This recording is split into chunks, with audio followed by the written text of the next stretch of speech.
Welcome to Behind the Investigation with Atlanta News First Investigates. So good to have you watching, listening. I'm joined now by one of our investigative reporters, Anastasia Almos. Good to have you. Hey, Sierra. This, we like to call this the story that keeps on giving. We laughed about it a little bit a couple days ago because HOA, man, it just seems to be that that phrase at the tip of everybody's tongue because so many homeowners exist in Metro Atlanta, right? And usually if you're going to buy a home in Metro Atlanta, it's governed by an HOA. So first explain how you got this story. Well, a lot of people actually write into us about HOAs, and we hadn't had a reporter that had been on the beat for several months. And so I had an opportunity to follow up on one of the tips that we got in this community of 28 homes in Loganville. We weren't really sure what we were going to be able to verify, but they did claim that there was some misuse of funds with the HOA president. And, once I got there, the amount of residents that met me out on the street was a sign that something really could be going on. And so we heard them out, we looked into their claims, and we just tried to do our investigative thing. And this is what we found. I'm very fearful. I'm fearful when I leave my home. Living in fear of confrontation Not going to hold on. on their own properties. Do we feel safe in our home? No. The Gregfeld community in Loganville, east of Atlanta. I always check my camera around the house. Installing cameras not because of crime, Bullied, harassment. but concerns with their own HOA president. And I have a video of her going outside to inspect. Just make sure you don't cross the little pink ribbon right there. We'll start with Frank Bosa. She sent me a bill that I owe her $137,000. You heard that right, $137,768. We have no idea what this fine is for. I have no idea. My attorney also said there's no indication of any violation. But Bosa believes, She is interested in taking over my house. and with an HOA fine more than $2,000 and a 30-day notice, that's legal in Georgia. I will fight for my house because it's a dream for me and my family. Down the street, John Coleman feels the same way. Our property is at risk. Coleman and his wife moved in to help her parents who are both battling cancer. After arguments over property lines with the HOA president next door, Coleman filed a police report alleging she kicked him. Police said there wasn't enough evidence, but soon after, they too received a fine. This one, $10,000 with no explanation. They say the stress is taking its toll. My mom has been hospitalized, as well as my dad here, and even myself. Homeowners in the neighborhood say they began asking for financial ledgers after their dues nearly tripled in the last years. Now we are at 1316. The homeowners say Downing elected her own board of 2 people and has only ever shared proposed budgets, never receipts. This is the budget, 2024. Rounds in maintenance, $18,000. 18,000 something on the ground maintenance. I was like, what? The community is only 28 homes along a 0.2-mile-long street. And homeowners say they're responsible for mowing their own lawns, which leaves HOA grounds to the entrance, the mailbox area, and a retention pond. Atlanta News First Investigates spoke with Downing on the phone, but she said she couldn't comment on anything due to pending litigation. This is Downing holding a HOA meeting in the street, explaining residents have 10 days to fix any non-compliance or pay. $3,500. We do not waive fees. Last month, homeowners held a special meeting and voted for a new president and board. We are in the battle of trying to take it over. Now taking the battle to court, they say homeowners who voted for Allen are receiving more fines. I receive a notice saying, you have a unicorn in your garden. You should remove that. I was like, I don't have a unicorn. This is that so-called unicorn, a garden gnome that's been there for 2 years without issue. With 2 pending lawsuits, homeowners say they will fight for their homes. I have worked so hard to achieve what I have.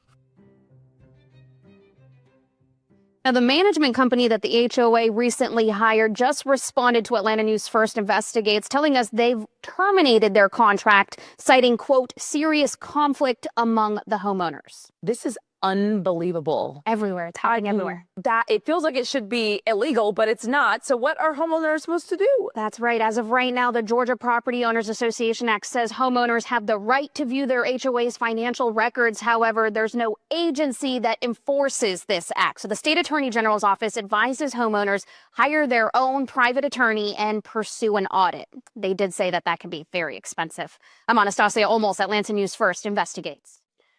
It's been some changes here really within hours of your story airing that day. What have you learned, Stassi? So, of course, we did our thing and we reached out to everyone involved, trying to give everybody a chance to talk. And right before we hit air with this story, I heard back from the management company that the HOA president had hired to essentially do the fines, collect the money, and, kind of report back what, the residents were doing. We heard back from them saying that they were no longer working with the Homeowners Association, that they had terminated the contract. They said because there were significant conflicts with the homeowners. So they didn't state, that there was misuse of funds or anything like that, but they terminated the contract, and it had really only been enforced since January. So within just a few months of working with them, this company did pull back. Where does this leave the homeowners? I mean, because it's so frustrating watching. I mean, I'm not a homeowner, but I really feel for these people. These are large amounts of money they're expected to pay, and the longer and longer they go on without paying them, that bill keeps climbing. What is it like for these homeowners today? What are they left with? So this specific community, as we mentioned in the story, they did vote in a new president, a new board, and they asked the current board, the HOA president, for the funds and the receipts, just turn it all over.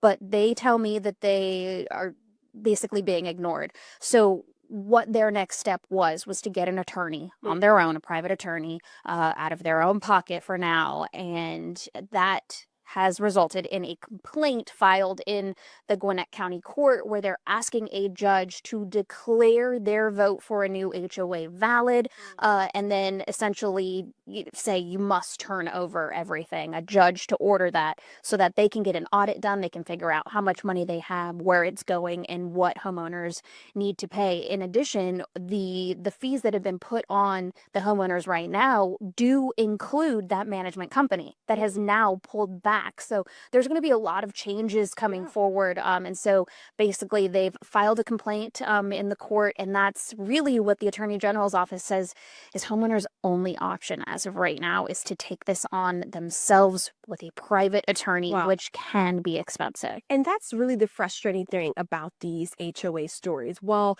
each case is different, like the overarching issue here is the same no matter which way you look at it. It's like, who is governing the HOA boards? Like the argument from these people that reach out to us, these homeowners, say like, there's just too much going on in our state of Georgia without a level of oversight when it comes to HOA. I mean, people that watch and listen to Atlanta News First, you've seen some of our reporting over the years, and families say it's been really egregious in circumstances. So just walk me through what the legislative oversight has been like. Currently, there's no law on the books that would govern HOAs, right? So, Sierra, you've been here longer than I have. We've only been here a couple of months, but I found out very quickly that there are really no oversight laws for HOA. Last year, with the legislation passing that condominium HOA Act that says the HOA must disclose their finances,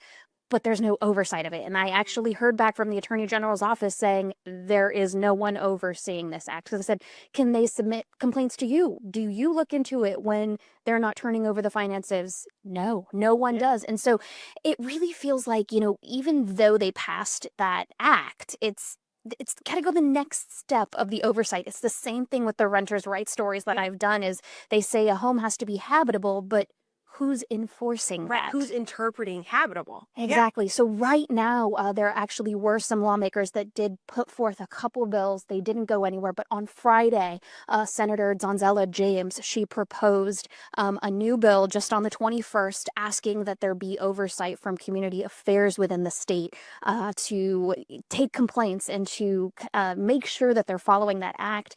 But as you know, we've got 2 weeks less left in session for that to go through. And so that's the next thing that we're looking forward to. I'm Yeah. hoping to be able to talk with her here in the next week. Yeah, and we'll have to see how things go. As you mentioned, we're a couple weeks out from Sine Die. That's that last day of the legislative session. But we have seen in the past that we call them like Frankenstein bills, ghost bills, zombie bills. Sometimes an element of one bill is kind of attached to another bill that's made its way through the legislative process. So this is certainly something we'll be watching. But if not, Stassi, we all know that there is next legislative session. We keep doing stories like this, so hopefully someone takes some action. Yeah, I don't want to necessarily do these stories for another year. I will.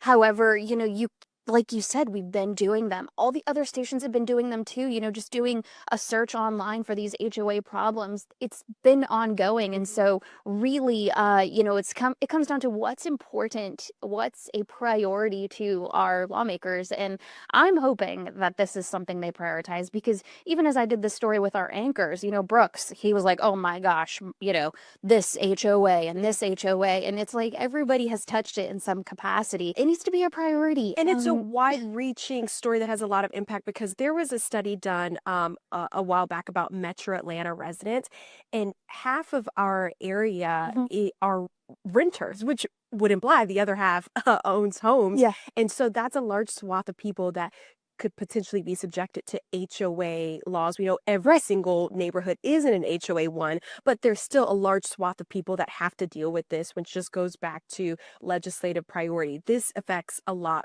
of people. Yesterday I was actually sitting in a courthouse in where was I yesterday? Greensboro. Okay. Greene County Courthouse. I sat in the courthouse for probably 8 hours waiting to hear the possibility of a settlement between an HOA there of the Harbor Club, and they are taking their HOA to court over fees that they've been paying. And at the end of the day, they still didn't have a settlement. They said this has been going on for years. And so that's something we're also keeping up with. And that's over an HOA that has been connected to the developer of the community for decades. Everybody is touched by this. And hopefully, the lawmakers are hearing some of these people's concerns. Yeah, so it goes without saying, this is something that we need change on. Yeah. Excellent reporting. We know you'll stay on top of it. Thanks so much for joining us. You've been watching and listening to Behind the Investigation with Atlanta News First Investigates. Be sure to find us, watch us, listen to us wherever you get your podcasts.